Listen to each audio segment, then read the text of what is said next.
اعوذ باللہ من الشیطان الرجیم بسم اللہ الرحمن الرحیم السلام علیکم ورحمۃ اللہ وبرکاتہ۔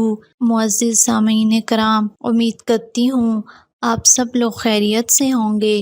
اللہ پاک آپ سب کو اپنے حفظ و امان میں رکھے، آپ سب کی تمام پریشانیوں کو دور فرمائے۔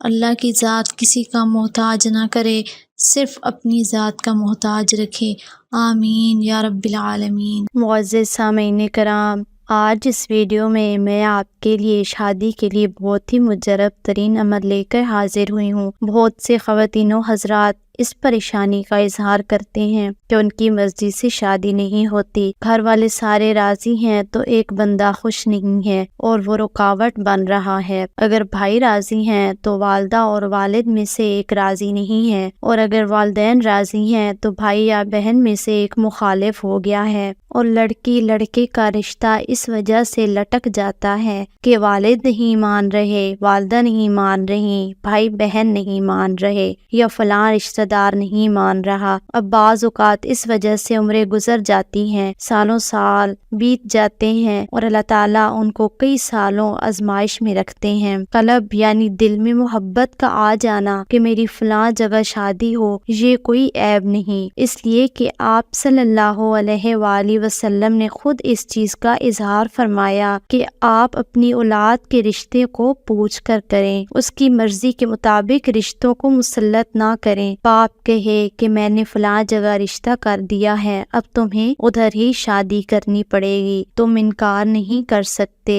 نہیں، یہ بالکل غلط ہے، بلکہ آپ ان کی رائے لیں۔ زندگی انہوں نے گزارنی ہے، اور اگر ان کے دل میں محبت ہو گئی ہے، چاہت ہو گئی ہے جہاں پر، تو وہاں زندگی خوشگوار گزرے گی، تو وہاں ان کی زندگی خراب نہیں ہوگی۔ ورنہ آپ زبردستی رشتے کریں گے اور ان کی چاہت نہیں ہوگی تو کل وہ رشتے ٹوٹ جائیں گے، کسی کی بیٹی یا بیٹا تباہ و برباد ہو جائیں گے، ان کا گھر ٹوٹ جائے گا۔ اس لیے ہمارا تجربہ ہے کہ اس میں اگر لڑکا لڑکی کی منشا کو سامنے رکھ کر چلا جائے تو گھر میں سکون آتا ہے، ماں باپ کی محنت ضائع نہیں ہوتی، ورنہ وہ ضائع ہو جاتی ہے۔ اولاد پر اپنا فیصلہ مسلط نہ کریں، ان کے ساتھ دوستانہ ماحول میں رہیں، ان کی منشا کو پوچھ کر چلیں، ان کے ذہن سازی کریں۔ اگر کوئی نقصان دہ چیز ہے تو ان کی ذہن سازی کریں، اور اگر وہ ان کے لیے نقصان دہ نہیں، لڑکا عقیدے اخلاق کا ٹھیک ہے، سوچ کا اچھا ہے،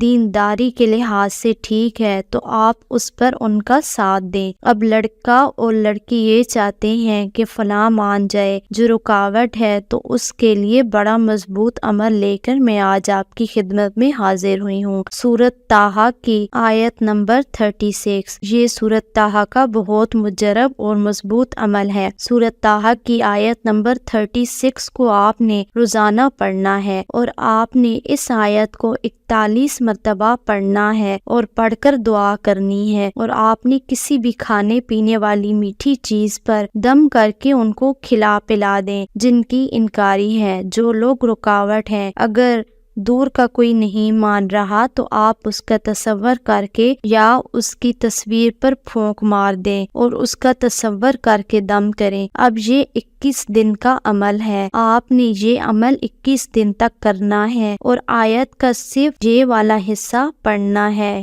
بسم اللہ الرحمن الرحیم، وَلَقَيْتُ عَلَيْكَ محبتاً منی، وَلَقَيْتُ عَلَيْكَ محبتاً منی۔ انشاءاللہ آپ کی مراد 21 دن میں پوری ہو جائے گی، اور انکار کرنے والا اقرار میں بدل جائے گا، اور زندگی پرسکون ہو جائے گی۔ تو وظیفہ بہت ہی آسان ہے، وظیفے کو آپ نے پورے یقین و اعتماد سے کرنا ہے، انشاءاللہ تعالی ضرور فائدہ ہوگا۔ میں امید کرتی ہوں کہ میرا یہ وظیفہ آپ کو ضرور پسند آئے گا۔ ویڈیو اچھی لگے تو ویڈیو کو لائک ضرور کیجیے گا، اور اگر آپ ہمارے چینل پر نیو ہیں تو چینل کو سبسکرائب کر دیں، اور ساتھ میں دیے گئے بیل آئیکن پر بھی کلک کر دیں تاکہ ہمارے آنے والی نیو لیٹسٹ ویڈیو کا نوٹیفیکیشن جلدی سے آپ کو مل سکے۔ اور اس وظیفے کی اجازت کے لیے اسکرین پر دیے گئے نمبر پر آپ ڈائریکٹ ہمارے پیر صاحب سے رابطہ کر کے مزید رہنمائی بھی حاصل کر سکتے ہیں۔